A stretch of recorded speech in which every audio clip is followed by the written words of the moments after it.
نحمده ونصلي على رسوله الكريم اما بعد فاعوذ بالله من الشيطان الرجيم بسم الله الرحمن الرحيم رب اشرح لي صدري ويسر لي امري واحلل عقدة من لساني يفقهوا قولي۔ آج کی گفتگو کا موضوع ہے جواب کچھ سوالوں کے۔ اللہ سبحانہ تعالیٰ نے انسان کو عقل دی ہے، اور جو انسان بھی عقل سمجھ رکھتا ہے اس کے ذہن میں سوال ضرور اٹھتے ہیں۔ وہ مختلف چیزوں کی حقیقت جاننا چاہتا ہے کہ ایسا کیوں ہے، مثلاً یہ کہ ہم اس دنیا میں کیوں آئے، اللہ نے مجھے کیوں پیدا کیا، اس دنیا کے بعد کیا ہوگا، مرنے کے بعد روح کہاں چلی جاتی، قیامت کا دن کیسا ہوگا، حساب کتاب کا کیا معاملہ ہے، اور سب سے بڑھ کر یہ کہ میرا کیا بنے گا، میں کہاں ہوں گی۔ خاص طور پر اگر انسان کو ایمان نصیب ہو اور دین کی سمجھ آنے لگے تو پھر سب سے بڑی فکر، سب سے بڑا غم اور سب سے بڑی پریشانی انسان کی یہ بن جاتی ہے کہ میرا انجام کیا ہوگا، کیا میں جنت میں جا سکوں گا یا نہیں، کیا میں جہنم کی آگ سے بچ سکتا ہوں یا نہیں۔ کیونکہ قرآن مجید سے ہمیں پتہ چلتا ہے کہ اللہ سبحانہ وتعالیٰ نے کامیابی کا جو معیار بتایا ہے ہمیں، وہ یہ ہے کہ فَمَنْ زُحْزِحَ عَنِ النَّارِ وَأُدْخِلَ الْجَنَّةَ فَقَدْ فَازَ، جو آگ سے بچا لیا گیا اور جنت میں داخل کر دیا گیا وہ کامیاب ہو گیا۔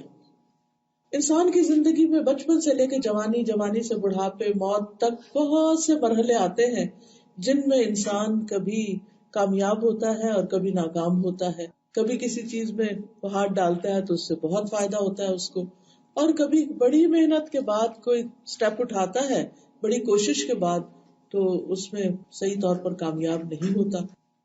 تو اس زندگی میں دن اور رات ہمارے سامنے ہے، کبھی ہماری زندگی میں دن ہوتا ہے، کبھی رات ہوتی ہے، کبھی ہم خوش ہوتے ہیں، کبھی ہم غمگین ہوتے ہیں، لیکن اس سارے سفر کے دوران عقل مند انسان کے ذہن میں یہ سوال بار بار اٹھتا ہے کہ میں وہ کون سے کام کروں کہ جن سے میں اپنے رب کو راضی کر سکوں، جن سے میں جہنم سے بچ سکوں، جن کے ذریعے میں جنت میں داخل ہو سکوں۔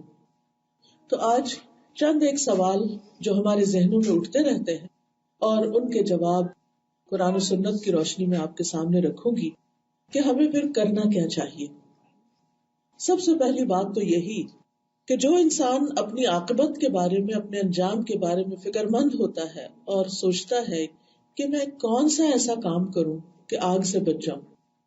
کبھی کبھی ایسا ہوتا نا کہ رات کے وقت ہماری آنکھ کھل جاتی ہے، یا ہم نے کوئی ایسی مجلس اٹینڈ کی ہوتی ہے جہاں پر جنت جہنم کا تذکرہ ہوتا ہے، کبھی چولہے پہ کام کرتے ہوئے ہمارا ہاتھ جل جاتا ہے، تو اس وقت ہمیں لازماً یہ خیال آتا ہے کہ آخرت کی آگ تو بہت سخت ہے، اس سے کیسے بچوں، کوئی مجھے کام ایسا پتا چلے کہ جو میں زندگی میں کر جاؤں اور آگے بچ جاؤں۔ اور جب ہم کاموں کا سوچتے ہیں تو بعض اوقات بڑے بڑے کام سوچتے ہیں، لیکن ہمارا دین اتنا خوبصورت ہے کہ اس میں ہمیں بہت سی آپشنز دی گئی۔ ہر انسان کو اللہ تعالیٰ نے مختلف طرح پیدا کیا، جس طرح ہماری شکل و صورت فرق ہے، ہر بندہ دوسرے بندے سے مختلف ہے، اسی طرح ہماری سوچ اور ہمارے اندر کا ہمارا جو باطن ہے یا ہمارا جو اپنی ایک سوچ سمجھ ہے وہ ہر دوسرے بندے سے مختلف ہوتی۔ اسی وجہ سے آپ نے دیکھا ہوگا کہ دو گہرے دوستوں کے درمیان بھی، بہن بھائیوں کے درمیان بھی، ماں باپ اور بچوں کے درمیان بھی اختلاف ہو جاتا ہے، ایک طرح سوچتا ہے، دوسرا دوسری طرح، اور یہ نہیں ہوتا کہ دونوں کو ایک دوسرے سے نفرت کرتے ہیں تو اس وجہ سے ان کا ڈفرنس آف اوپینین ہوتا ہے، نہیں، ایسا نہیں، بلکہ سوچ کے فرق کی وجہ سے۔ قرآن مجید سے بھی ہمیں پتہ چلتا ہے، اللہ تعالیٰ فرماتے ہیں قُلْ كُلٌّ يَعْمَلُ عَلَى شَاكِلَتِهِ، کہہ دیجئے کہ ہر شخص اپنے اپنے طریقے پر کام کرتا ہے۔ شاکلہ کا لفظ بھی شکل سے نکلا کہ ایک باہر کی شکل ہے ہماری اور ایک ہماری اندر کی شکل بھی ہے، ایک ہمارا باہر کا حسن ہے اور ایک اندر کا حسن ہے، اور جس کے اندر حسن ہوتا ہے اس کے باہر کا حسن دوبالا ہو جاتا ہے۔ باہر کا حسن صرف میک اپ سے نہیں دوبالا ہوتا، یہ خوبصورت انسان نہیں بنتا، بلکہ جس انسان کے اندر پازیٹیو تھنکنگ ہوتی ہے، جس انسان کا دل خوبصورت ہوتا ہے، جس انسان کی سوچ اچھی ہوتی ہے، جس انسان کے دل میں دوسروں کی محبت اور کیئر اور خیر خواہی ہوتی ہے، اس انسان سے مل کر آپ کو ہمیشہ خوشی ہوتی. تو سوال یہ پیدا ہوتا ہے کہ اگر ہم واقعی یہ چاہتے ہیں کہ ہم آگ سے بچیں، جہنم سے بچیں، تو پھر ہم کیا کام کریں؟ سب سے پہلی چیز جو آگ سے بچنے کے لیے ضروری ہے وہ ہے لا الہ الا اللہ، کہ اللہ کے سوا کوئی الہ نہیں، کوئی معبود نہیں، صرف ایک اللہ کی عبادت. اور کس طرح کہ یہ نہیں کہ بتوں کی پوجا سے صرف بچنا یا اور اس طرح کی چیزوں سے نہیں، ہر کام صرف اللہ کے لیے کرنا، اللہ کو خوش کرنے کے لیے ہر کام چاہے وہ چھوٹا ہی کیوں نہ ہو. رسول اللہ صلی اللہ علیہ وسلم نے فرمایا تم میں سے ہر فرد اللہ تعالیٰ اس سے قیامت کے دن اس طرح اس سے کلام کرے گا کہ اللہ اور بندے کے درمیان کوئی تیسرا ترجمان نہیں ہوگا، انٹرپریٹر نہیں ہوگا. پھر وہ دیکھے گا تو اس کو اپنے آگے کوئی چیز نظر نہیں آئے گی، پھر وہ سامنے دیکھے گا تو اس کے سامنے آگ ہوگی. بس تم میں سے جو بھی شخص آگ سے بچنے کی استطاعت رکھتا ہے تو وہ ضرور بچے، خواہ کھجور کے ایک ٹکڑے کے ذریعے ہی کیوں نہ بچے. تو اس سے یہ پتہ چلتا ہے کہ خالص اللہ کی رضا کے لیے اگر انسان چھوٹا سا کام بھی کرتا ہے، کسی کو پوری کھجور نہیں، آدھی کھجور کا ایک حصہ ہی دیتا ہے، لیکن اس سے مراد اس کی یہ نہیں ہوتی کہ یہ مجھے اپریشیٹ کرے یا یہ میرا شکریہ ادا کرے یا یہ میرے بارے میں بہت اچھا سوچے یا یہ جو سارے مجھے دیکھ رہے ہیں وہ بھی خوش ہو جائیں کہ واہ بھائی یہ تو صرف خود نہیں کھاتا اوروں کو بھی ساتھ کھلاتا ہے. نہیں، صرف اللہ کی رضا کے لیے. تو جو شخص اللہ کو خوش کرنے کے لیے صدقہ کرتا ہے، چاہے اس صدقے کی مقدار چھوٹی سی کیوں نہیں، تھوڑی سی کیوں نہیں، وہ تھوڑا سا صدقہ بھی اس کے کام آئے گا قیامت کے دن. کیونکہ قیامت کے دن نامہ اعمال جو ہے وہ تولا جائے گا اور اس میں ایک ایک ذرے کا بھی وزن ہوگا جو بھی ہم نے کیا ہوگا. تو جس کا نیکیوں کا پلڑا بھاری ہو جائے گا وہ جنت میں جائے گا، جہنم سے بچ جائے گا. اب آپ دیکھیے کہ بعض اوقات ایسا ہوتا ہے کہ ہم نے سب کچھ کیا ہوتا ہے مگر تھوڑا سا فرق رہ جاتا ہے، تو وہ جو چھوٹی سی کمی ہوتی ہے نا وہ بہت بڑی کمی بن جاتی ہے. بعض اوقات آپ کے پاس زندگی میں بے شمار نعمتیں ہوتی ہیں لیکن کسی ایک چھوٹی سی چیز کی کمی ہوتی ہے. مثلاً اگر کسی کے پاس سب کچھ ہے، گھر ہے، بزنس ہے، سب کچھ، لیکن کیا نہیں، بچے بھی ہیں مگر بیٹی نہیں. تو آپ نے دیکھا ہوگا کہ جس کی بیٹی نہ ہو وہ کہیں نہ کہیں ضرور مینشن کرتا ہے مجھے بیٹیوں کا بڑا شوق ہے، مجھے بیٹیاں بہت اچھی لگتی ہیں، اللہ تعالیٰ ہمیں بھی ایک بیٹی دے دیتا. اور جن کے پاس بیٹا نہیں، خیر وہ تو بہت بڑی کمی کا اپنے آپ کو شکار سمجھتے ہیں. تو زندگی میں بعض اوقات ایک چھوٹی سی چیز نہیں ہوتی تو اس پر بھی ہم سارا وقت سوچتے رہتے ہیں کاش یہ ہو جاتی.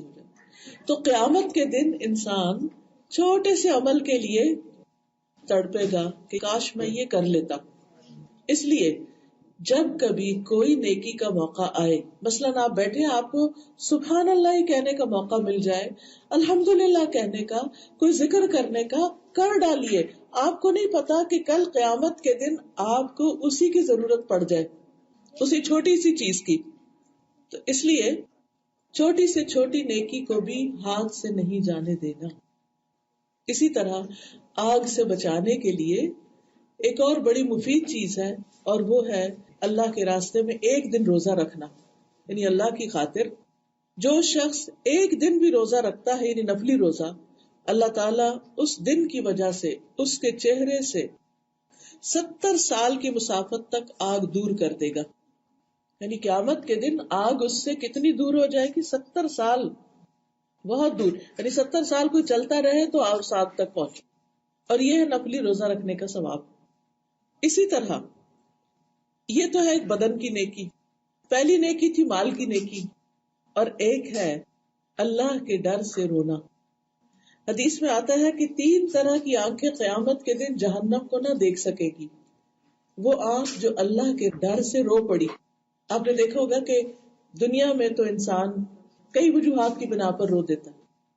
اور ہم خواتین کا دل تو ویسے ہی نرم ہوتا ہے، کسی کا دکھ دیکھتے ہیں، کسی کی پریشانی سنتے ہیں تو ہمیں فوراً رونا آ جاتا ہے. آپ نے دیکھا ہوگا اپنے بچے ہی کا دکھ نہیں دیکھا جاتا، انسان رونے لگ جاتا ہے. کوئی کچھ کہہ دیتا ہے، ہرٹ ہو جاتا ہے، انسان رونے لگ جاتا ہے. یہ سب اپنی جگہ ہے، لیکن کسی وقت تنہائی میں بیٹھ کے صرف اپنے کسی گناہ کو یاد کر کے رونا، صرف اللہ سے ڈر کے، دنیا کی کسی وجہ سے نہیں، آخرت کے خوف سے کہ کئی میری پکڑ نہ ہو جائے، یہ چیز انسان کو جہنم سے بچانے والی. تب آپ دیکھیے آنسو کا قطرہ، ایک روزہ، ایک کھجور کے آدھے حصے کا صدقہ انسان کو جہنم کی آگ سے بچانے والا ہے. اسی طرح آپ دیکھیے کہ جہاں ہمیں جہنم سے بچنے کی فکر ہوتی وہاں ہمیں یہ بھی ہوتی ہے کہ یا اللہ جنت میں لے جانے والے کام کیسے، وہ کون سے کام ہے، میں کیا کروں کہ میں جنت میں گھر بنا سکوں. اور آپ دیکھیے کہ جنت میں تو صرف ایک کوڑا رکھنے کی جگہ دنیا اور دنیا میں جو کچھ ہے سب سے زیادہ قیمتی ہے. اگر ہمیں کوئی کہے کہ میں تمہیں ایک چھوٹی سی چیز بتاتی ہوں، اگر تم یہ کر لو تو تمہیں فلاں علاقے میں بہترین گھر مل جائے گا، تو ہم میں سے کوئی نہ ہو کہ جو وہ نہ کرے. لیکن جنت کے لیے ہم وہ چھوٹے چھوٹے عمل جو ہیں ان کو اگنور کر دیتے ہیں.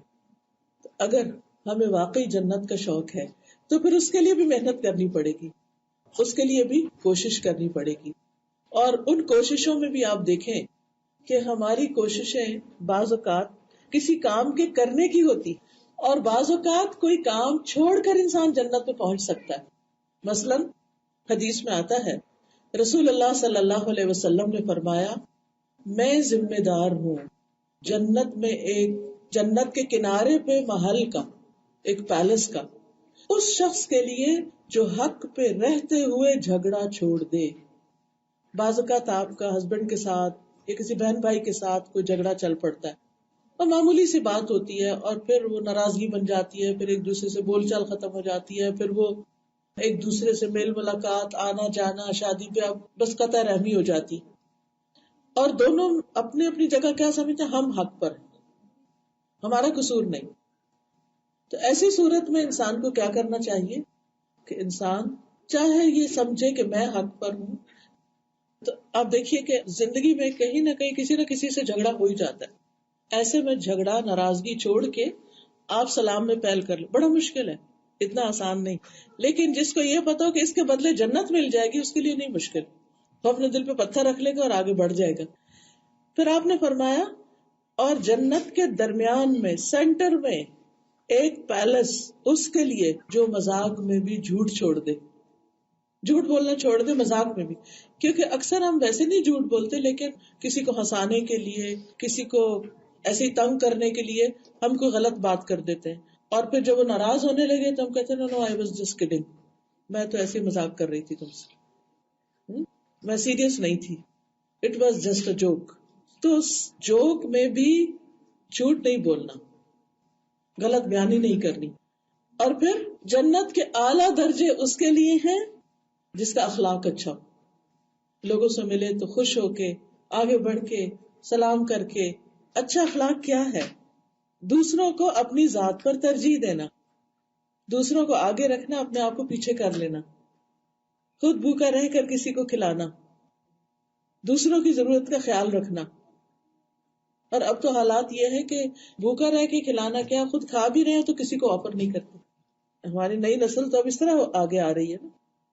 اور پھر بہت سے گھروں میں آپ دیکھیں کہ جو اب ہماری یوتھ یہاں جو پلی بڑی ہے، شادی کے بعد کیا کہتے ہیں ہسبینڈ وائف آپس میں ایک دوسرے کہتے ہیں you take care of your expenses, I take care of my expenses.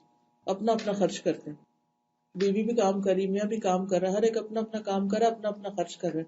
حالانکہ اللہ سبحانہ وتعالیٰ نے، ہمارا دین اتنا خوبصورت ہے، اس نے مرد کے ذمہ لگائی یہ بات کہ تم نے کما کے خود پہ بھی کرنا اور بیوی بچوں پر بھی کرنا، اور یہ تمہاری ذمہ داری ہے، اس کو پورا کرنا ہے. اگر بیوی ہزاروں بھی کماتی ہے اور میاں سے بھی زیادہ کماتی ہے تو بھی وہ مال اس کا اپنا، اس کا دل چاہے تو گھر میں کنٹریبیوٹ کرے، نہیں چاہتی تو بے شک نہ کرے. لیکن اگر وہ کرتی ہے تو اس کے لیے وہ صدقہ لکھا جاتا ہے اور اس کے لیے بہت بڑا اجر ہے اس پر. تو بہرحال اگر واقعی ہم جنت میں جانا چاہتے ہیں تو اس کے لیے ہمیں اپنا اخلاق اچھا بنانا ہوگا، لڑائی جھگڑا چھوڑنا ہوگا. اور اچھے اخلاق میں سے ایک عادت یہ ہے کہ انسان دوسروں کا خیال رکھے، کوئی صحت مند ہو یا بیمار ہو، اور خصوصاً بیمار۔ اگر کوئی بیمار کی عیادت کرنے کے لیے جاتا ہے تو رسول اللہ صلی اللہ علیہ وسلم نے فرمایا جو اللہ کے لیے کسی بیمار، یعنی اپنے رشتہ دار یا دوست، کسی بیمار، آپ ایسے جسٹ ہاسپٹل میں ڈراپ ان ہوئے ہیں، اپنے کسی عزیز پیارے کو دیکھنے کے لیے گئے ہیں، آپ ساتھ جو کسی اور کا بیڈ ہے، اگر وہ اکیلا بیچارہ مریض پڑا ہوا ہے اس کو بھی پوچھ لیں۔ پچھلے دنوں ہماری ایک جاننے والی تھی، وہ بیمار تھی، ان کو ہم دیکھنے کے لیے گئے، کچھ اور لوگ بھی گئے، تو اسی روم میں دوسرے بیڈ پر ایک اٹالین خاتون تھی، تو سارا دن بیچاری اکیلی ہوتی تھی، کوئی ان کو پوچھنے والا نہیں، تو لیکن جو ہماری مریضہ تھی ماشاءاللہ ان کے بہت جاننے والے وہ دینی دوست ساتھی، ایک جا رہا ہے، دوسرا جا رہا ہے، تیسرا جا رہا ہے دیکھنے کے لیے، تو وہ پھر ان کو بھی پوچھ لیتے۔ تو ہماری ایک ساتھی ہیں، انہوں نے ان کا حال چال پوچھا، ان سے باتیں کی، وہ بہت خوش ہوئی۔ تو انہوں نے باتیں کرتے کرتے تقریباً ایک ہفتے کے بعد میرے خیال ہے ان کو پھر کلمہ بھی پڑھوا دیا۔ پھر اس کے چونکہ وہ کینسر کے آخری اسٹیج پر تھی تو ان کو لے گئے اس وارڈ میں جہاں پر بالکل ایسے مریض جو صرف موت کا انتظار کر رہے ہوتے ہیں، اس میں لے۔ اب وہ ایک دن پھر دوبارہ گئی ان کو دیکھنے کے لیے، تو دیکھتے ہی پھر خوش ہو گئی، کہتی ہیں اللہ اللہ، یعنی وہ اللہ کا نام لے رہی تھی۔ تو اب آپ دیکھیے کہ ایک شخص آپ کے ذریعے ہدایت پا جائے، آپ کے لیے 100 سرخ اونٹوں سے زیادہ قیمتی ہے۔ تو ہو سکتا ہے کہ آپ کے حسن اخلاق کی وجہ سے، آپ کی کیئر کی وجہ سے، آپ کی تھوڑی سی بات کی وجہ سے، آپ کے تھوڑا سا دل جوئی کی وجہ سے دوسرے شخص کے دل میں اسلام کی محبت پیدا ہو جائے، اور اس کا انجام جو ہے وہ اللہ کی پہچان کے ساتھ ہو۔ ظاہر ہے کہ وہ اس حال میں نہ تو بیڈ سے اٹھ سکتی ہے، نہ نماز پڑھ سکتی، نہ اب وہ تو سیکھنے کے دن ہی گئے، لیکن اگر کوئی لا الہ الا اللہ ہی پڑھ کے دنیا سے جاتا ہے تو اس کی آخرت تو محفوظ ہوئی نا۔ تو یہ چیزیں کیسے آتی؟ یہ اچھے اخلاق سے آتی۔ ہم جہاں کہیں بھی کام کر رہے ہیں، جاب کر رہے ہیں، ہمارے جو آس پاس لوگ ہیں ان کے ساتھ ہم صرف اچھا برتاؤ ہی کر لیں تو لوگ صرف زبانی کلامی تبلیغ سے نہیں، ہمارے ایکشن سے مسلمان ہو جائیں گے کہ یہ سب سے مختلف ہیں، یہ سب سے زیادہ کیئرنگ لوگ ہیں۔ اسی طرح جنت میں لے جانے والے کاموں میں سے نبی صلی اللہ علیہ وسلم نے فرمایا کہ بے شک جنت میں ایسے بالا خانے، اتنی بلند محلات ہیں کہ اس کے باہر والے حصے کو اس کے اندر سے دیکھ سکیں گے، یعنی جیسے گلاس کے بنے ہوئے، اور اس کے اندر والے حصے کو باہر سے بھی دیکھ سکیں گے۔ اللہ نے انہیں ایسے انسان کے لیے تیار کیا ہے جو لوگوں کو کھانا کھلائے اور سلام عام کرے، اور رات کو نماز پڑھے جب لوگ سو رہے، لوگوں کو کھانا کھلائے۔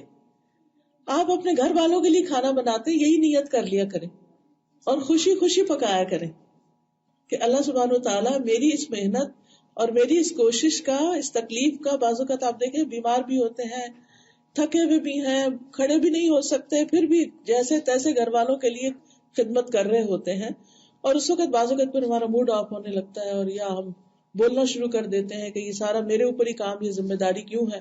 تو ایسے میں اگر انسان یہ سوچ لے بس کہ یہ جنت کے اس بالا خانے کے لیے ہے تو یہ عمل ہمارے لیے بہت آسان ہو جائے۔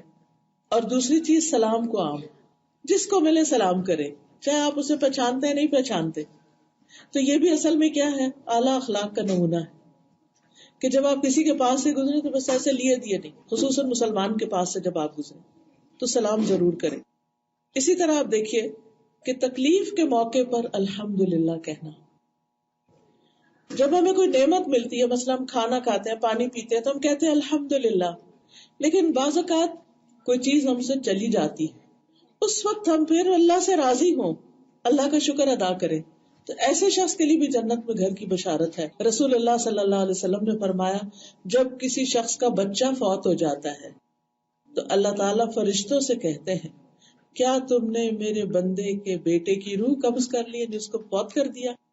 وہ عرض کرتے ہیں جی ہاں۔ اللہ تعالیٰ فرماتے ہیں تم نے اس کے جگر کا ٹکڑا لے لیا؟ وہ عرض کرتے ہیں جی ہاں۔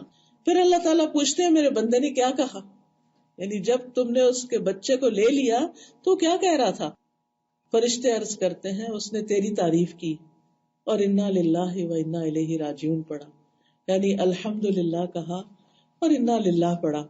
اللہ تعالیٰ فرماتے ہیں میرے اس بندے کے لیے جنت میں ایک گھر بناؤ اور اس کا نام بیت الحمد رکھو۔ اس نے الحمد کہی، اس کے گھر کا نام بھی بیت الحمد بنا دو. کتنا بڑا ریوارڈ. آپ دیکھیے کہ یہ دکھ اور غم تو زندگی میں آتے ہی رہتے ہیں. ان دکھوں کے وقت اللہ سے ناراض نہ ہونا، اللہ کے فیصلوں پہ راضی ہو جانا، اور اس وقت بھی شکر ادا کرنا کہ اللہ تو نے بہت نعمتیں دی ہیں، میں پھر بھی راضی، میں تیری شکر گزار بندی. تو یہ شکر کرنا جو ہے یہ اللہ تعالیٰ کو بے حد پسند ہے، اور ایسی صورت میں بندہ جو ہے اللہ کا پسندیدہ ہوتا ہے. اور جنت میں یاد رکھیں وہی لوگ جائیں گے جو اللہ کے پیارے ہیں، اللہ کو پسند ہے، اللہ کے محبوب ہیں. تو ان کاموں کی فکر کرنی چاہیے کہ جن سے اللہ تعالیٰ محبت کرتا ہے. پھر اسی طرح لا حول ولا قوت الا باللہ کا ورد ذکر. ابو ہریرہ کہتے ہیں کہ نبی صلی اللہ علیہ وسلم نے فرمایا، کیا میں تمہیں جنت کے خزانوں میں سے کسی خزانے کا نہ بتاؤں؟ میں نے عرض کیا کیوں نہیں؟ فرمایا لا حول ولا قوت الا باللہ کہا کرو. کہتے ہیں کہ میں سمجھتا ہوں کہ آپ نے یہ بھی فرمایا. اس پر اللہ تعالیٰ فرماتا ہے میرے بندے نے سر تسلیم خم کر دیا اور خود کو میرے حوالے کر دیا. یعنی اب دیکھیے کہ اگر کوئی آپ کو بتائے کہ دنیا میں فلاں جگہ ایک خزانہ ہے اور آپ یہ پڑھو تو وہ آپ کو مل جائے گا، کیا آپ پڑھیں گے اس کو؟ جتنی دفعہ کہیں گے اتنی دفعہ پڑھ لیں گے تاکہ وہ خزانہ مل جائے ہمیں. تو اسی طرح جو شخص لا حول ولا قوت الا باللہ پڑھتا رہتا ہے اس کے غم اور رنج بھی دور ہوتے اور اسے جنت کا وہ خزانہ بھی ملتا ہے.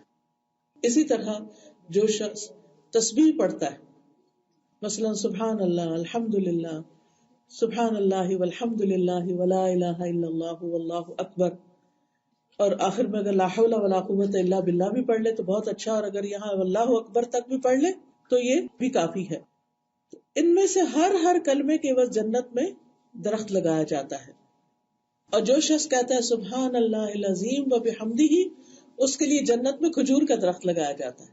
اب آپ دیکھیں کہ دنیا میں کیا صرف ایک سینٹنس بولنے پر آپ کے باغ میں کوئی ایک درخت لگ سکتا ہے؟ آپ کے گارڈن میں، آپ کے بیک یارڈ میں اگر آپ کہیں کہ میں یہ کلمہ پڑھتی ہوں اور سمر آ رہی ہے، بس 3-4 جملے بولوں کہ میرا گارڈن جو ہرا بھرا ہو جائے، کیا ہوگا؟ دنیا میں نہیں ہوتا. لیکن اللہ تعالیٰ نے ہم سے وعدہ کیا ہے کہ اگر تم یہ ذکر کرو گے تو آخرت کا گارڈن ہرا بھرا ہو جائے گا.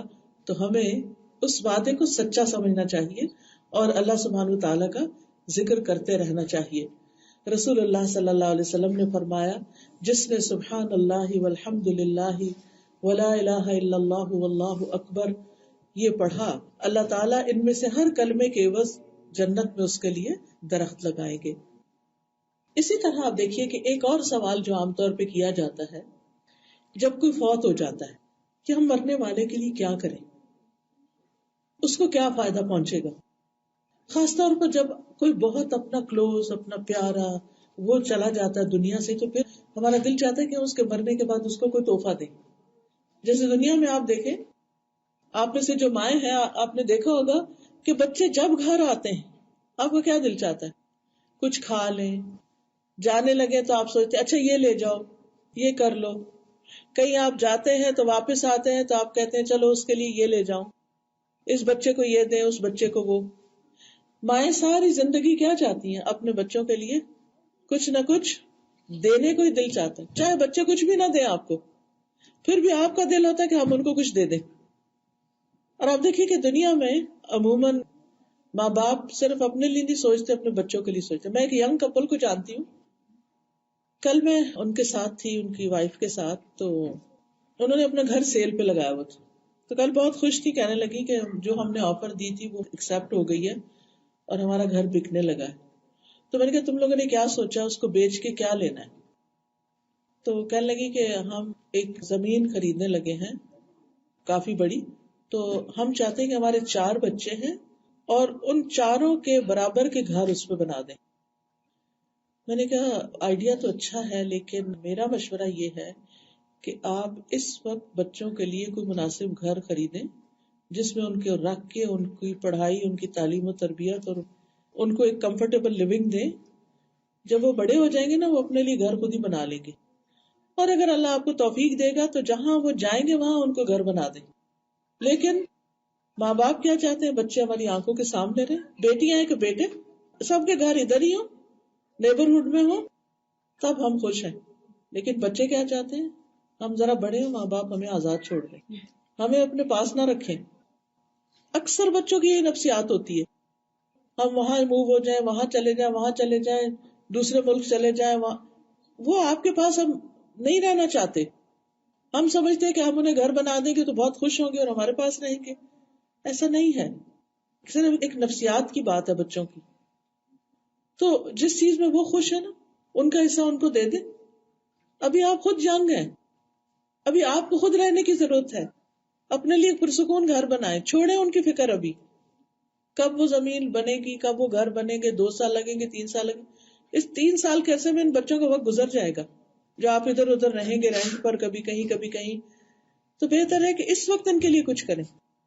تو میرا کہنے کا مطلب یہ، اس مثال کو بتانے کا مقصد یہ ہے کہ ہم بچوں کی ہر چیز کے بارے میں سوچتے رہتے ہیں، ان کے بہتر سے بہتر مستقبل کے بارے میں. اگر ہمارے پاس مال ہے تو ہم چاہتے ہیں مال سے خوش کر دیں، اور کچھ ہے تو وہ دے دیں. اور اسی طرح اگر ان میں سے کوئی فوت ہو جائے تو پھر ہمارا دل چاہتا ہے کہ اس کو آگے بھی کچھ بھیجیں.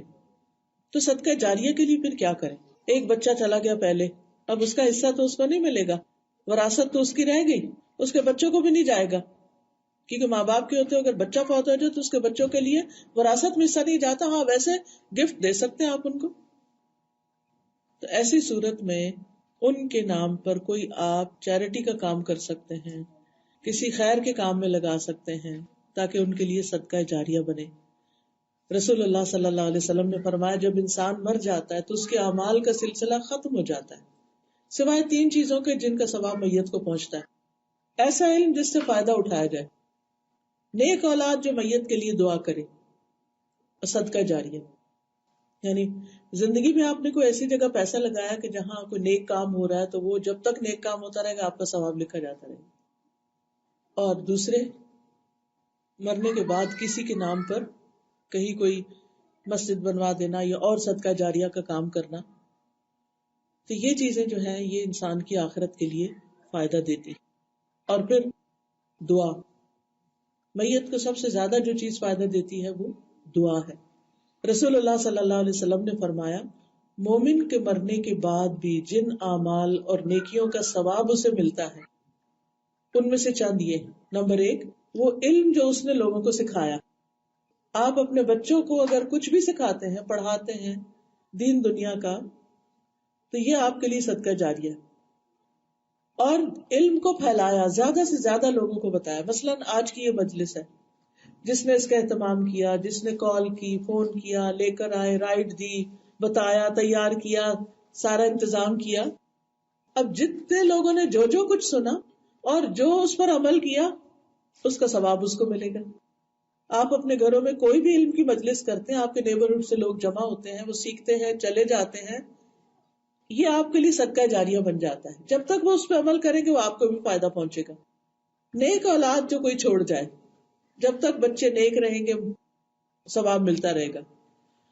مصحف یعنی قرآن جو اس نے میراث میں چھوڑا، یعنی وہ قرآن جس پہ وہ پڑھتا تھا پھر اس کے بعد اس کو اور پڑھنے لگ گیا اس کو. یا کوئی مسجد جو اس نے بنائی، چاہے ساری بنائے چاہے مسجد کا ایک حصہ. یا مسافر خانہ بنایا، پہلے زمانے میں مسافروں کے لیے فری رہائش ہوتی تھی، اب تو بڑے بڑے ہوٹلز بن گئے ہیں. یا کوئی نہر جاری کی، یعنی پانی کا انتظام کیا. یا اپنی زندگی میں تندرستی میں اپنی کمائی سے کچھ صدقہ کیا. ان سب کا اجر اسے اپنے مرنے کے بعد ملتا رہے گا. یعنی وہ فوت بھی ہو گیا تو اس کے نامہ اعمال میں اضافہ ہوتا رہے گا. تو یہ ہیں صدقہ جاریہ کے چند کام. اسی طرح کچھ چیزیں اور ہیں جو انسان کرے تو اس کے درجات بے حد بلند ہوتے ہیں، جن میں سے ایک صبر ہے. قرآن مجید میں آتا ہے انما یوفی الصابرون اجرہم بغیر حساب. صرف صبر کرنے والوں کو ہی ان کا اجر کسی حساب کے بغیر دیا جائے گا، یعنی ان لمیٹڈ، اتنا کہ وہ گن بھی نہ سکے. اور جیسے آسمان کے ستارے کو گن سکتا نہیں گن سکتا، تو ان گنت. ایسے ہی جب کوئی شخص کسی کی بات پر، کسی کی تکلیف دہ باتوں سے چپ ہو جاتا ہے، کسی بیماری پہ صبر کرتا ہے، واہ ویلا نہیں مچاتا، کسی کے فوت ہونے پر صبر کرتا ہے، الحمدللہ کہہ دیتا ہے، تو یہ سارے کام ایسے کام ہیں کہ جن پر انسان کو ایسے ہی اجر ملے گا جیسے بے شمار ستارے ہوں. پھر اسی طرح بعض اوقات انسان کے درجے اس کے نیک اعمال سے نہیں بڑھتے، تکلیف آنے پر جو صبر کرتا ہے اس سے بڑھتے ہیں. حدیث میں آتا ہے جب اللہ کے ہاں کسی بندے کا مقام اور مرتبہ اس درجے سے آگے بڑھ جاتا ہے جہاں اس کا عمل نہیں پہنچتا، یعنی مقام بڑا اللہ کے ہاں اس کا، لیکن اس کا عمل ابھی اتنا نہیں ہے کہ وہ اس تک پہنچے، تو اللہ تعالیٰ اسے اس کے جسم میں یا اس کے مال میں یا اس کی اولاد میں اسے کسی آزمائش میں ڈال دیتا ہے. کوئی بیماری ایسی آ جاتی، کسی کو کینسر ہو جاتا ہے، کوئی ہارٹ کی بیماری میں مبتلا ہو جاتا ہے، اور یہ اس کے لیے سخت تکلیف اور پریشانی کا باعث بن جاتی ہے، اور پھر وہ اس کو صبر بھی عطا کر دیتا ہے. تو اس بیماری یا تکلیف کی وجہ سے وہ اس بلند درجے پہ پہنچ جاتا ہے جو اللہ کی طرف سے اس کے لیے لکھا گیا ہوتا ہے کہ اس بندے کو یہاں تک آنا ہے. تو اس لیے اگر کوئی تکلیف ہو تو اس پر انسان پریشان نہ ہو، دکھی نہ ہو. اسی طرح اگر ہم یہ چاہتے ہیں کہ ہماری ہر بات ہی صدقہ ہو، یعنی ہم بات کریں تو اچھی بات کریں، کیونکہ ہر وقت انسان مال کا صدقہ نہیں دے سکتا، اور صدقہ جو ہے وہ بلاؤں کو ٹالتا ہے، تکلیفیں دور ہوتی ہیں اس سے. تو پھر انسان اچھی باتیں کرے، کسی کو اچھا مشورہ دینا، کسی کو سلام کرنا، کسی کا حال پوچھنا، کسی کا دل خوش کر دینا، جھوٹے مذاق سے نہیں، اچھی بات کر کے، اسے کوئی خوشخبری سنا کے، کسی کو سلام کر کے، سلام عام کر کے. تو یہ وہ اعمال ہیں جو انسان کے لیے صدقہ شمار ہوتے ہیں. عمدہ کلام جو ہے، اچھی بات جو ہے، کسی بھی شکل میں ہو، جیسے قرآن مجید میں اللہ تعالیٰ نے بنی اسرائیل سے کہا تھا نا، قولوا للناس حسنا، لوگوں سے اچھے سے بات کرو، طریقہ بھی اچھا ہو اور بات بھی اچھی ہو. اب دیکھیے کہ زبان ہلانا کون سا مشکل کام ہے، لیکن اکثر ہماری زبان پر کن چیزوں میں استعمال ہوتی تھی، کیا باتیں ہم زیادہ کرتے ہیں، ہم سب جانتے ہیں. تو اپنی زبان کو ایسا کرے کہ جو کوئی آپ کی بات سنے وہ خوش ہو جائے، یا اگر خوش نہیں بھی ہوتا تو اس کو تکلیف نہ ہو، یعنی آپ کی زبان سے کسی کو تکلیف نہ پہنچے. اسی طرح اگر کوئی شخص یہ چاہتا ہے اس کا ہر عمل ہی عبادت ہو، اس کی ساری زندگی عبادت میں گزرے، تو وہ کیا کرے؟ کیونکہ آپ دیکھیے کہ ہمارے پاس ہر وقت نفل پڑھنے یا نماز پڑھنے یا ذکر کرنے کا بازو کا ٹائم نہیں ہوتا، ہم دنیا کے کام میں لگے ہوتے ہیں. تو ہمارا دنیا کا کام کیسے عبادت بن سکتا ہے؟ تو اس کے لیے پہلی بات یہ کہ انسان جو کام بھی اللہ کی خاطر کرتا ہے، اللہ کو خوش کرنے کے لیے، وہ چھوٹا سا کام ہی کیوں نہ ہو، وہ سارے کا سارا عبادت ہے. چاہے آپ گھر کا کام کاج کر رہے ہیں، اپنے بچوں کو پال رہے ہیں، انہیں اسکول چھوڑنے جاتے ہیں، اسکول سے لینے جاتے ہیں، ان کو بیٹھ کے ہوم ورک کراتے ہیں، تکلیف دہ کام ہے، مشکل ہوتی ہے، آپ کی مصروف لائف میں بھاگ رہے ہیں، دوڑ رہے ہیں. تو اگر آپ اچھے طریقے سے وہ کام کر رہے ہیں اور آپ کے دل میں اگر آئے بھی کہ اٹس ٹو مچ، تو آپ اس پر یہ سوچیں کہ میں اللہ سے اجر پانے کے لیے کر رہی ہوں اور اللہ ہی کی خاطر کر رہی ہوں، اور اس کی جزا مجھے اللہ سے چاہیے، چاہے میرا شوہر نہیں بھی اپریشیٹ کرتا. کیونکہ بعض اوقات آپ اتنے کام کر رہے ہوتے ہیں، کوئی آپ کو تھینک یو بولنے والا بھی نہ، بچے تھینک یو کہتے ہیں نہ کوئی اور کہتا ہے. تو پھر آپ گھبرانے لگتے ہیں، آپ کے اوپر ایک بوجھ سا پڑنے لگتا ہے کہ میری تو کوئی ورتھ ہی نہیں، میری تو کسی کام کی قدر ہی نہیں. نہیں، اللہ سبحانہ تعالیٰ قدردان ہے. تو کیا کرنا ہے؟ ہر کام اللہ سبحانہ تعالیٰ کے لیے ہی کرنا ہے. اللہ تعالیٰ فرماتے ہیں قرآن مجید میں، وَالَّذِينَ صَبَرُوا ابْتِغَاءَ وَجْهِ رَبِّهِمْ وَأَقَامُوا الصَّلَاةَ وَأَنفَقُوا مِمَّا رَزَقْنَاهُمْ سِرًّا وَعَلَانِيَةً وَيَدْرَؤُونَ بِالْحَسَنَةِ السَّيِّئَةَ أُولَئِكَ لَهُمْ عُقْبَى الدَّارِ. اور وہ جنہوں نے اپنے رب کا چہرہ چاہنے کے لیے صبر کیا، نماز قائم کی، اور ہم نے انہیں جو کچھ دیا ہے اس میں سے خرچ کیا، کھلے بھی چھپے بھی، اور برائی کو نیکی کے ساتھ ہٹایا، یعنی کسی نے برا کیا تو جواب میں اچھا ہی کیا، یہی لوگ ہیں جن کے لیے اس گھر کا اچھا انجام ہے. یعنی یہ ساری چیزیں اس کے لیے اجر و ثواب کا ذریعہ بن جاتی ہیں. پھر اسی طرح انسان بعض اوقات شیاطین اور جنات سے گھبراتا ہے. تو بہت سے لوگ یہ سوال کرتے ہیں کہ شیطان سے کیسے بچیں؟ شیطان تو ہمارے ساتھ لگا ہوا ہے، شیطان تو ہمارے پیچھے لگا ہوا ہے، تو ہم کیا کریں؟ ہمیں وسوسے بہت آتے ہیں. کچھ لوگوں کا یہ ہوتا ہے کہ ہمیں بہت وسوسے آتے ہیں، وہ ان کو کیسے نکالیں؟ ایسا کام کر لیا تو وسوسے آ رہے ہیں، پتہ نہیں قبول ہوا کہ نہیں، نماز پڑھی ہے تو پتہ نہیں 4 رکعتیں پڑھی کہ 3 کو، وہ وسوسے پریشان کن حد تک. اس کے لیے ایک تو یہ کتاب ہے یا کا نستعین، اس کے اندر پورا ایک چیپٹر ہے، چیپٹر کیا چھوٹے سے، یعنی 1 صفحہ 1.5 ہے، جس میں وہ مسنون دعائیں لکھی گئی ہیں جو وسوسوں کا علاج ہے. تو اگر آپ کو اللہ کے بارے میں کوئی ایسے خیال آتے ہیں یا دین کے بارے میں یا انسانوں کے بارے میں، تو ان دعاؤں کو پڑھنا شروع کریں تو انشاءاللہ آپ کو چین آئے گا. کیونکہ اس کا حل یہی ہے، شیطان سے بچنے کے لیے سب سے بڑا طریقہ یہی ہے کہ انسان اللہ کی پناہ لے. قرآن مجید میں آتا ہے وَإِمَّا يَنزَغَنَّكَ مِنَ الشَّيْطَانِ نَزْغٌ فَاسْتَعِذْ بِاللَّهِ إِنَّهُ سَمِيعٌ عَلِيمٌ. اگر کبھی آپ کو شیطان اکسائے، کبھی غصہ دلاتا ہے نا، اور کبھی کہتا ہے کرو کرو اس کے ساتھ یہ معاملہ، آپ اللہ کی مدد لیں، اللہ سے پناہ لیجیے، بے شک وہ سب کچھ سننے والا اور خوب جاننے والا ہے. اسی طرح ایک صحابی ہیں، وہ کہتے ہیں کہ اے اللہ کے رسول صلی اللہ علیہ وسلم، بے شک شیطان میرے اور میری قرات کے بیچ میں حائل ہو جاتا ہے، مجھے قرآن بلا دیتا ہے، سورت اچھی طرح یاد ہے وہ بھول جاتی ہے، کتنی دفعہ آپ نے پڑھی ہوتی ہے وہ بیچ میں اٹک آ جاتی ہے.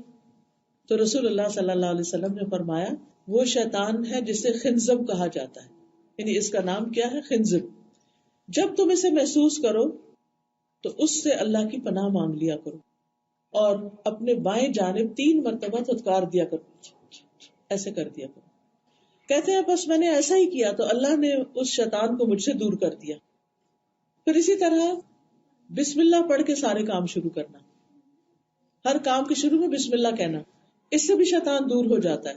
نبی صلی اللہ علیہ وسلم نے فرمایا جو آدمی اپنے گھر میں داخل ہوتا ہے اور وہ داخل ہوتے وقت، کھانا کھاتے وقت اللہ کا نام لیتا ہے تو شیطان کہتا ہے آج تو نہ یہاں کھانا ملا نہ رات گزارنے کی جگہ. اور اگر کوئی اپنے گھر میں داخل ہوا اور داخل ہوتے وقت دروازہ کھولا بسم اللہ نہیں پڑی، شیطان ساتھ، اور پھر کھانا کھایا تو بسم اللہ نہیں پڑی تو وہ بھی ساتھ لے گیا، تو وہ کہتا ہے کہ یہ تو دونوں چیزیں آج مجھے مل گئی.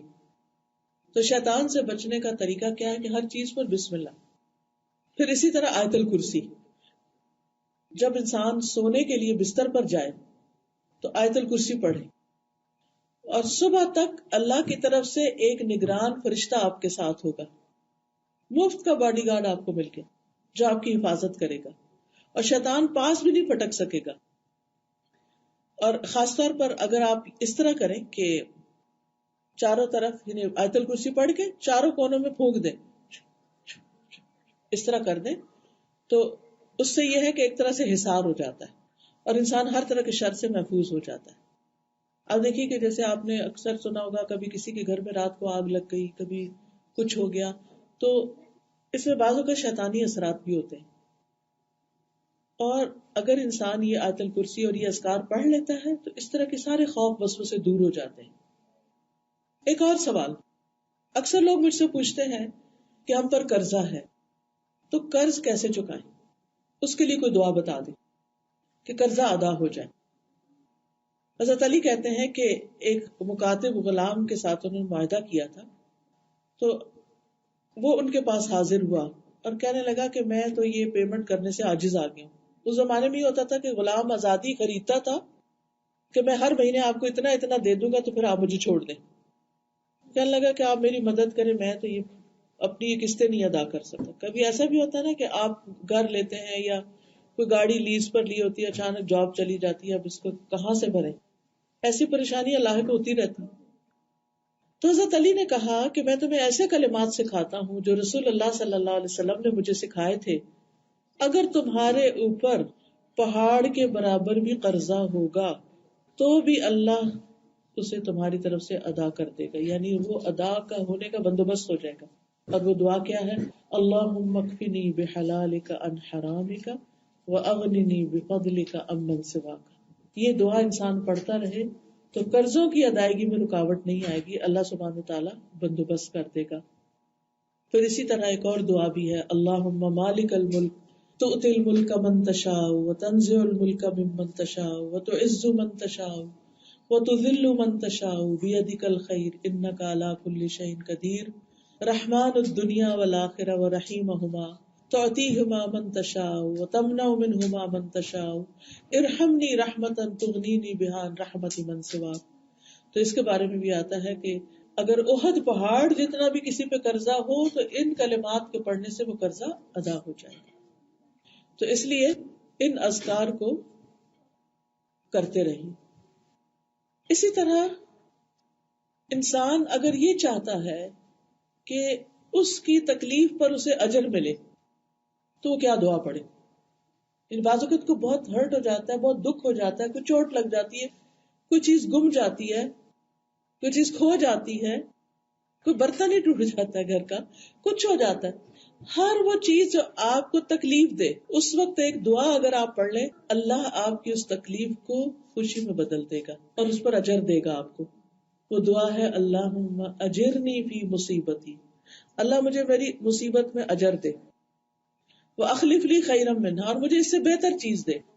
جو بھی چیز جائے اللہ مجھے اس سے بہتر عطا کر. کوئی سیٹ ٹوٹ گیا، کوئی زیور کھو گیا، کوئی کچھ ہوتا ہے نا، اور انسان وہ غم دل کو لگا کے بیٹھا رہتا ہے اور اللہ سے مدد نہیں مانگتا. تو ایسے موقع پر انا للہ و انا الیہ راجعون، اللہم اجرنی فی مصیبتی واخلف لی خیرا منہا، اللہ میری اس مصیبت میں مجھے اجر عطا کر اور مجھے اس سے بہتر عطا کر. اسی طرح بعض لوگ پوچھتے ہیں ہمیں یہ دکھ ہے، یہ تکلیف ہے، یہ پریشانی ہے، کوئی وظیفہ بتا دیں، کوئی طریقہ بتا دیں، کیا کریں. ٹھیک ہے، وظیفوں سے بھی تکلیفیں دور ہوتی ہیں، لیکن نبی صلی اللہ علیہ وسلم نے ایک بڑا ہی پریکٹیکل طریقہ بتایا ہے دکھوں، پریشانیوں، مصیبتوں کو دور کرنے کا. اور وہ کیا ہے؟ کسی دوسرے کا دکھ دور کرنا. نبی صلی اللہ علیہ وسلم نے فرمایا جس نے کسی مسلمان سے دنیا کے دکھوں میں سے ایک دکھ دور کیا، اللہ تعالیٰ اس سے قیامت کے دکھوں میں سے ایک دکھ دور کر دے گا. اور ایک اور حدیث میں آتا ہے ایک مسلمان دوسرے مسلمان کا بھائی ہے، وہ اس میں ظلم نہیں کرتا، نہ ظلم ہونے دیتا ہے. جو شخص اپنے بھائی کی ضرورت پوری کرنے میں لگ جاتا ہے اللہ اس کی ضرورت پوری کرنے میں لگ جاتا ہے. آپ کسی کے کام آئے، آپ کسی کی مدد کریں، اللہ آپ کی مدد کرے گا. اور اس میں آپ نے کئی کہانیاں، سٹوریاں سنی ہوگی، اور اپنی ذات کے بھی آپ کے تجربے ہوں گے کہ بعض اوقات آپ نے بڑی مشکل سے کچھ پیسے جمع کیے ہوتے ہیں کہ آپ حج کر آئیں یا آپ کوئی اپنا بزنس کر لیں یا کچھ، اتنے میں کسی قریبی رشتے دار پہ کوئی بہت بڑی مصیبت آ جاتی اور وہ پھنس جاتا ہے اور وہ آپ سے مدد چاہتا ہے کہ پلیز مجھے اتنے عرصے کے لیے کچھ قرضہ دے دیں، میری مدد کر دیں، اللہ آپ کا بھلا کرے. لیکن کوئی ٹاس سے مس نہیں ہوتا، آپ آگے بڑھیں اور اللہ کے بھروسے پر کر دیں مدد. اللہ سبحانہ وتعالیٰ آپ کے کئی اٹکے ہوئے کام نکال دے گا. جو کسی کی ضرورت پوری کرنے میں لگ جاتا ہے اللہ اس کی ضرورتیں پوری کرنے میں لگ جاتا ہے. کسی کو رائڈ چاہیے، کسی کو کوئی کام ہے، کسی کو کوئی مدد ہے، کسی کا بعض اوقات اتنی مدد ہوتی ہے کہ آپ جا رہے تھے بچے کو اسکول لینے تو آپ کی دوست کا راستے میں فون آ جاتا ہے میرے بچے کو بھی لیتی آنا. اور کہتے اچھا پھر مجھے چھوڑنا بھی پڑے گا. نہیں وہ دل پہ ایک بھاری گزرتا ہے بعض اوقات، لیکن آپ خوشی سے کہیں جی بالکل آپ فکر ہی نہیں کریں میں لے آؤں گی، اب میں پہنچا بھی دوں گی اور کھانا بھی کھلا دوں گی، آپ فکر نہیں کریں، آپ جائیں اپنا کام کریں. یہ جو خوشی سے آپ کسی کی ذمہ داری اپنے اوپر لے لیتے ہیں نا، یہ آپ اس پر تو احسان کر رہے ہیں لیکن یہ آپ کا اپنے اوپر احسان ہوتا ہے. اس کے بدلے میں اللہ سبحانہ وتعالیٰ غیب سے کوئی آپ کا ایسا کام ٹھیک کر دے گا کہ اگر اس میں آپ پڑتے تو بہت بڑی مشکل میں پڑ جاتے. کئی دفعہ آپ دیکھیں نہ چاہتے ہوئے ایکسیڈنٹ ہو جاتے ہیں، آپ طریقے سے جانے کو اور آ کے آپ کو مار دیتا ہے. کئی مسائل کھڑے ہو جاتے ہیں، کھڑے کہیں سے سلپ ہو جاتے ہیں، کچھ ہو جاتا ہے. تو اگر آپ چاہتے ہیں کہ اللہ تعالیٰ آپ کا دکھ تکلیف دور کرے، آپ لوگوں کے دکھ تکلیف دور کرنے میں لگ جائے. اسی طرح غم رنج تکلیف کے بارے میں لوگ دعا پوچھتے ہیں کہ ہمیں کوئی رنج و غم کی دعائیں بتا دیں. تو اس صورت میں آپ دیکھیے کہ اس کے اندر بھی ہونی چاہیے کہ نبی صلی اللہ علیہ وسلم جب کوئی تکلیف ہوتی، پریشانی ہوتی تو کیا دعا پڑھتے تھے. اس میں لا الہ الا اللہ انت الحلیم الکریم، لا الہ الا اللہ رب العرش العظیم، لا الہ الا اللہ رب السماوات والارض ورب العرش الکریم، کثرت سے یہ پڑھتے تھے. تو اس کتاب کا فائدہ یہ کہ اس میں عربی کے ساتھ نیچے انگلش میں بھی وہ لکھا. یہ چھوٹا سا کارڈ ہے ٹھیک ہے. اس میں چھوٹی چھوٹی دعائیں لکھی ہوئی ہیں جو آپ کے رنج اور غم کے وقت آپ پڑھیں تو انشاءاللہ وہ دکھ تکلیف دور ہو جائے گی. کوئی پریشانی جو بھی ہے کسی کو بتانے کی ضرورت نہیں کہ کیا ہے. بعض اوقات لوگ میرے پاس آتے ہیں ہمیں یہ مسئلہ 10-15 منٹ لگاتے ہیں مسئلہ سنانے میں، پھر اس کے بعد انہیں کوئی چیز بتائی جاتی. لوگوں کے ساتھ بھی شیئر کرنے کی ضرورت نہیں، بس اللہ اور آپ کے درمیان بات رہے، اللہ کو پتا آپ کو کیا تکلیف. یہ کہیں بھی لگا دیں گھر میں، بس اٹھا اور جا کے پڑھنا شروع کر دیا. کیا دعائیں ہیں؟ اللہ ربی لا اشرک بہ شیئا، اللہم لا سہل الا ما جعلتہ سہلا وانت تجعل الحزن سہلا اذا شئت، لا الہ الا اللہ العظیم الحلیم، لا الہ الا اللہ رب العرش العظیم، لا الہ الا اللہ رب السماوات ورب الارض ورب العرش الکریم، لا الہ الا اللہ، لا الہ الا اللہ، لا حول ولا قوة الا باللہ، انما اشکو بثی وحزنی الی اللہ، لا الہ الا انت سبحانک انی کنت من الظالمین. یہ پڑھنا شروع کر دیں. آپ دیکھیں کہ تھوڑی دیر کے بعد آپ کے اندر ایک قرار آنے لگے گا، آپ کا دکھ اور تکلیف دور ہونے لگے گی، آپ کے غم، فکر اور پریشانی اس سے نجات ہونے لگے گی انشاءاللہ تعالی. اسی طرح بعض اوقات ہم بڑے انسیکیور فیل کرتے ہیں. بچے اسکول جاتے ہیں، ہم انسیکیور ہوتے ہیں. بچہ گاڑی لے گیا، آپ کو جب تک گھر واپس نہیں آیا آپ کو ایک ڈر سا لگا رہتا ہے. تو اللہ سبحانہ تعالیٰ کی طرف سے حفاظت کیسے ہوتی؟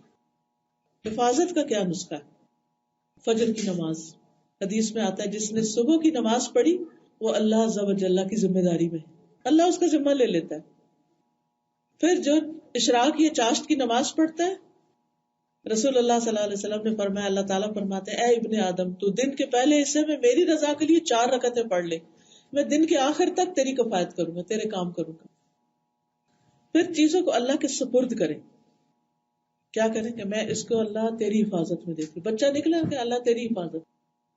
رات کو سوتے وقت دعا پڑھیں، اللہم اسلمت نفسی الیک ووجہت وجہی الیک وفوضت امری الیک. اللہ میں نے اپنا آپ تیرے حوالے کیا، میں نے اپنا رخ تیری طرف کر لیا، میں نے اپنا کام تیرے سپرد کر دیا. کبھی بچے دوسرے ملک پڑھنے جاتے ہیں، دور چلے جاتے ہیں، ہاسٹلوں میں چلے جاتے ہیں، دل ڈرا ہی رہتا ہے ماؤں کا کہ پتہ نہیں کوئی ایسی خبر نہ سن لیں، پتہ نہیں کیا ہو. تو ایسی صورت میں اللہ کے حوالے کر دے معاملات. پھر اسی طرح اللہ تعالیٰ کے احکامات کی حفاظت، نمازوں کی حفاظت، وضو کی حفاظت، تو انشاءاللہ اس سے آپ کی بھی حفاظت ہوگی. اسی طرح بعض اوقات لوگ کہتے ہیں سب کچھ ہے، دل کا چین اور سکون نہیں. کیا کریں؟ اللہ کا ذکر اور ذکر کی مجلسوں میں شرکت، دین کی تعلیم حاصل کریں، قرآن سیکھنا شروع کریں، گھر میں چھوٹی سی مجلس کریں. کیونکہ حدیث میں آتا ہے کہ اللہ کے گھروں میں سے جب لوگ کسی گھر میں جمع ہو کے اللہ کی کتاب کی تلاوت کرتے ہیں اور آپس میں سیکھتے سکھاتے ہیں، ان پہ سکینت نازل ہوتی. ایسی مجلسوں میں انسان کو چین آتا ہے، رحمت انہیں ڈھانپ لیتی، فرشتے انہیں گھیر لیتے ہیں اور اللہ ان کا ذکر اپنے پاس موجود فرشتوں میں کرتے ہیں. اسی طرح بعض لوگوں کا سوال ہوتا ہے کہ مال میں برکت کیسے ہو. بڑی پریشانی رہتی ہے، میں بھی کماتی ہوں، میاں بھی کماتا ہے، بچے بھی کماتے ہیں، لیکن برکت نہیں. تو برکت کیسے ہو؟ پہلی چیز ہے اللہ کا تقوی. فرمایا وَلَوْ أَنَّ أَهْلَ الْقُرَىٰ آمَنُوا وَاتَّقَوْا لَفَتَحْنَا عَلَيْهِمْ بَرَكَاتٍ مِّنَ السَّمَاءِ وَالْأَرْضِ. اگر یہ بستیوں والے ایمان لاتے اور اللہ کا تقوی اختیار کرتے تو ہم ان پر آسمان اور زمین کی برکتوں کے دروازے کھول دیتے.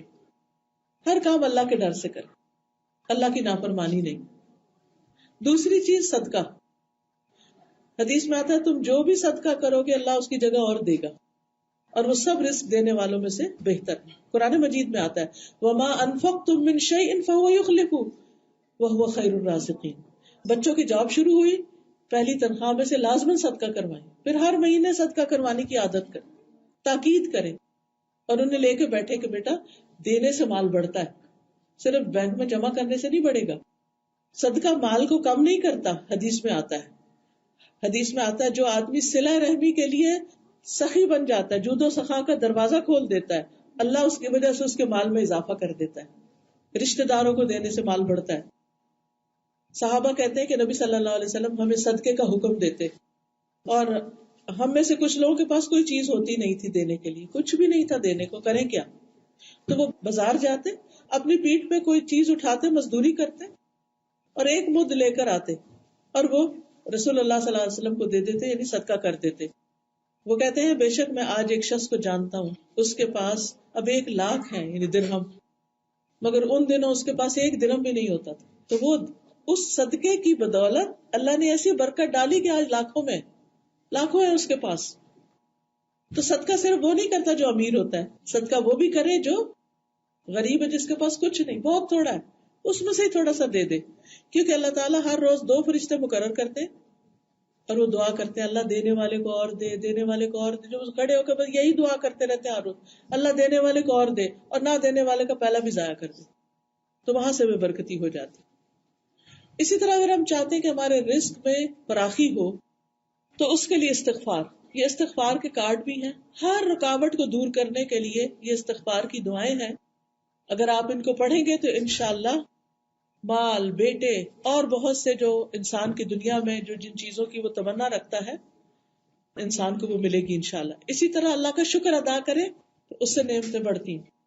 اس کے لیے الحمدللہ کا بھی ایک کارڈ ہے جس میں اللہ کے شکر اور تعریف کے کلمات جمع. تو انشاءاللہ ان کو اگر آپ رکھ لیں، ایک دن ایک کارڈ پڑھ لی، ایک دن ایک دعائیں کریں تو اللہ سبحانہ وتعالیٰ آپ کے لیے آسانیاں فرمائے گا. اسی طرح ایک سوال جو عام طور پر لوگ کہتے ہیں، نماز میں خشوع کیسے؟ نماز میں بھول جاتے ہیں، نماز میں دل نہیں لگتا، نماز میں کیسے خشوع کریں؟ حضرت انس کہتے ہیں نبی صلی اللہ علیہ وسلم نے فرمایا اپنی نماز میں موت کو یاد کرو، کیونکہ جب انسان نماز میں موت یاد کرتا ہے تو ممکن ہے وہ اپنی نماز اچھی طرح پڑھنا شروع کر دے. اور اس آدمی کی طرح نماز پڑھو جو یہ سمجھتا ہے کہ یہ نماز اس کی آخری نماز ہے، اس کے بعد اس نے کوئی اور نماز نہیں پڑھنی. تو اس طریقے سے انسان کی نمازوں میں خشوع و خضوع آنے لگتا ہے. ایک آدمی نبی صلی اللہ علیہ وسلم کے پاس آیا، کہنے لگا اللہ کے رسول مجھے کچھ بتائیے اور مجھے کوئی مختصر سی نصیحت کر دیجیے. آپ نے فرمایا جب تم اپنی نماز کے لیے کھڑے ہو تو ایسی نماز پڑھو گو دنیا سے جا رہے ہو، اور کوئی ایسی بات منہ سے نہ نکالو جس کے بارے پھر معذرت کرنی پڑے، اور لوگوں کے پاس جو کچھ ہے اس سے مایوس ہو جاؤ، ان پہ توجہ نہ کرو. اسی طرح بعض لوگ کہتے ہیں کہ لوگ ہم سے بہت بھاگتے ہیں، ہمارے رشتے دار ہم سے نہیں ملتے، فلاں نہیں، ہسبینڈ محبت نہیں کرتا، بچے محبت نہیں کرتے. اس کا نسخہ کیا ہے؟ حدیث میں آتا ہے ایک آدمی نے نبی صلی اللہ علیہ وسلم کی خدمت میں عرض ہو کر کہا اللہ کے رسول مجھے ایسا عمل بتائے جب میں کروں تو اللہ بھی مجھ سے محبت کرے، لوگ بھی مجھ سے محبت کریں. آپ نے فرمایا دنیا سے بے رغبت ہو جاؤ تو اللہ محبت کرے گا، اور لوگوں کے پاس جو کچھ ہے اس سے بے نیاز ہو جاؤ. لوگوں کے مال، لوگوں کی چیزوں پہ نظر نہ رکھو، لوگ تم سے محبت کریں گے. کیونکہ لالچی آدمی جو ہوتا ہے نا اس سے کوئی محبت نہیں کرتا. اسی طرح اگر انسان چاہتا ہے کہ اللہ تعالیٰ اس سے محبت کرے تو اس کے لیے ضروری ہے کہ انسان احسان کرے دوسروں پر، نبی صلی اللہ علیہ وسلم کا اتباع کرے، کاموں کو خوبصورتی کے ساتھ کرے، اللہ کی خاطر بندوں سے محبت کرے، یعنی اللہ سے اجر پانے کے لیے دعاؤں میں آہوزاری کریں، خوب خوب دعائیں کریں. پھر اسی طرح بعض لوگ سوال کرتے ہیں کہ ہم کیا کام کریں کہ اللہ کا قرب پائیں، مقربین میں شامل ہو جائیں. تو اس کا نسخہ ہے سجدوں کی کثرت، فرائض کے علاوہ نوافل کا بھی اہتمام، خصوصاً تہجد کا، رات کے آخری حصے میں ذکر اور کثرت سے صدقہ خیرات.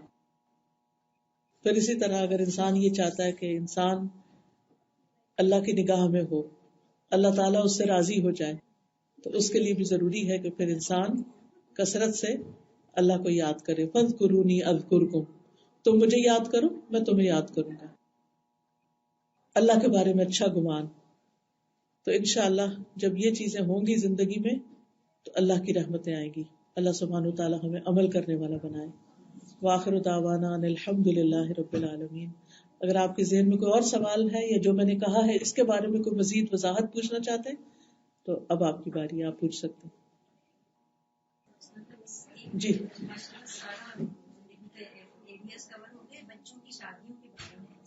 جی ہاں، بعض لوگ یہ سوال کرتے ہیں کہ بچوں کی شادیاں نہیں ہوتی، بچوں کی شادی کے لیے کوئی اچھا رشتہ نہیں مل رہا تو کیا کریں. اس کے لیے ہے کہ بچے خود اپنے لیے دعا کریں، اور یہ دعا جو موسیٰ علیہ السلام کی دعا ہے یہ بہت اچھی ہے. رب انی لما انزلت الی من خیر فقیر. وہ پردیس میں گئے تھے، کوئی جان پہچان نہیں تھی، وہاں انہوں نے یہ دعا پڑھی تھی اور فوراً ہی شادی بھی ہوگی، گھر بھی مل گیا، کام بھی، جاب بھی، ہر چیز. آپ اس میں تھوڑی سی روشنی ڈالیں. آج کل لوگ پڑھنے والے بچوں کو بچیوں کا رشتے نہیں دیتے. میں بچہ یونیورسٹی میں پڑھ رہا ہے، وہ کہتے ہیں بچہ کام نہیں کرتا، بچہ جاب نہیں ہے. تو جیسے الحمدللہ میرا بیٹا ہے یونیورسٹی میں پڑھ رہا ہے، میری نیت ہے کہ اللہ تعالیٰ مجھے اس وقت سے کیونکہ فتنہ بہت ہے باہر.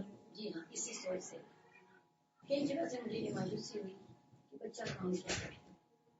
تو میں یہ سوچتی ہوں کہ ہمارا ایمان اتنا کمزور ہو گیا کہ آج اگر بچے کے پاس جاب نہیں ہے تو پھر کل جاب کے باوجود سے جاب ڈالے. اس سلسلے میں یہ کہوں گی کہ میں نے اپنی تینوں بیٹیوں کی شادی جب کی، تینوں داماد اس وقت کام نہیں کرتے تھے. یعنی جب میں نے رشتہ کیا تو ابھی وہ پڑھ رہے تھے. پہلی بیٹی کا رشتہ کیا، بچہ پڑھ رہا تھا. جب رشتہ کرنے کے بعد جس دن نکاح تھا یہ سارے لوگ مسجد جا رہے تھے، مسجد میں نکاح تھا، اور راستے میں اس کو کال آ گئی، راستے میں کال آ گئی کہ فلاں تاریخ سے تم اس جاب پہ آ جاؤ. اللہ سبحانہ وتعالیٰ رزق دینے والا نا. الحمدللہ نکاح ہوا، شادی ہوئی، چھوٹی سی جاب تھی، شروع کی، اور پھر اللہ سبحانہ وتعالیٰ نے آہستہ آہستہ برکت دی اور اللہ کا فضل ہوا. دوسری بیٹی کا جب رشتہ ہوا اس وقت وہ بچہ بھی یونیورسٹی میں پڑھ رہا تھا، میں جاب نہیں تھی، ابھی شاید سال ڈیڑھ رہتا تھا اس کا.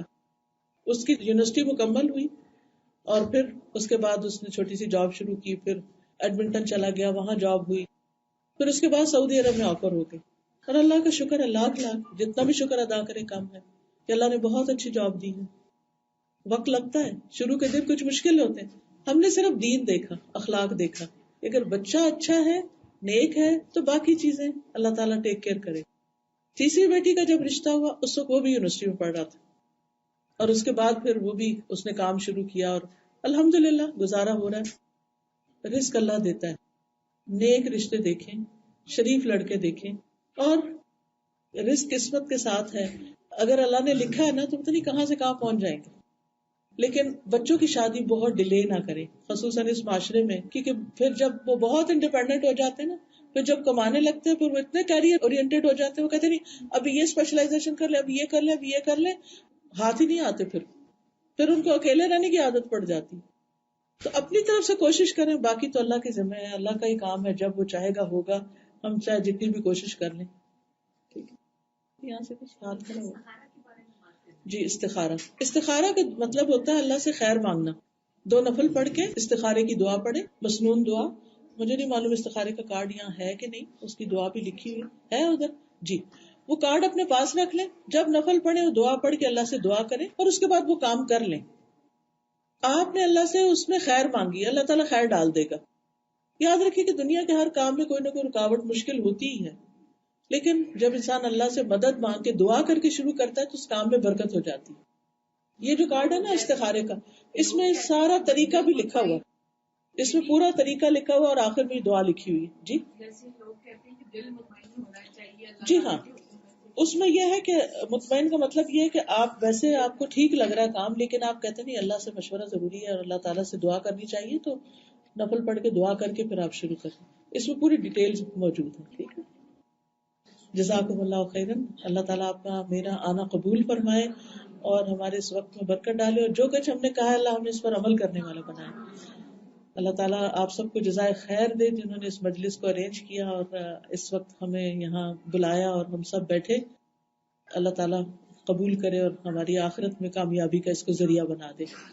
سبحانک اللہم و بحمدک، اشہد ان لا الہ الا انت، استغفرک و اتوب الیک. اللہم صلی علی محمد وعلی آل محمد کما صلیت علی ابراہیم وعلی آل ابراہیم انک حمید مجید. اللہم بارک علی محمد وعلی آل محمد کما بارکت علی ابراہیم وعلی آل ابراہیم انک حمید مجید. ربنا آتنا فی الدنیا حسنۃ وفی الآخرۃ حسنۃ وقنا عذاب النار. ربنا هب لنا من ازواجنا وذرياتنا قرة اعین واجعلنا للمتقین اماما. رب ارحمهما كما ربياني صغيرا. ربنا لا تزغ قلوبنا بعد إذ هديتنا وهب لنا من لدنك رحمة إنك أنت الوهاب. ربنا تقبل منا إنك أنت السميع العليم وتب علينا إنك أنت التواب الرحيم. وصلى الله تعالى على خير خلقه محمد وعلى آله وأصحابه وأهل بيته أجمعين برحمتك يا أرحم الراحمين. السلام علیکم ورحمۃ اللہ وبرکاتہ.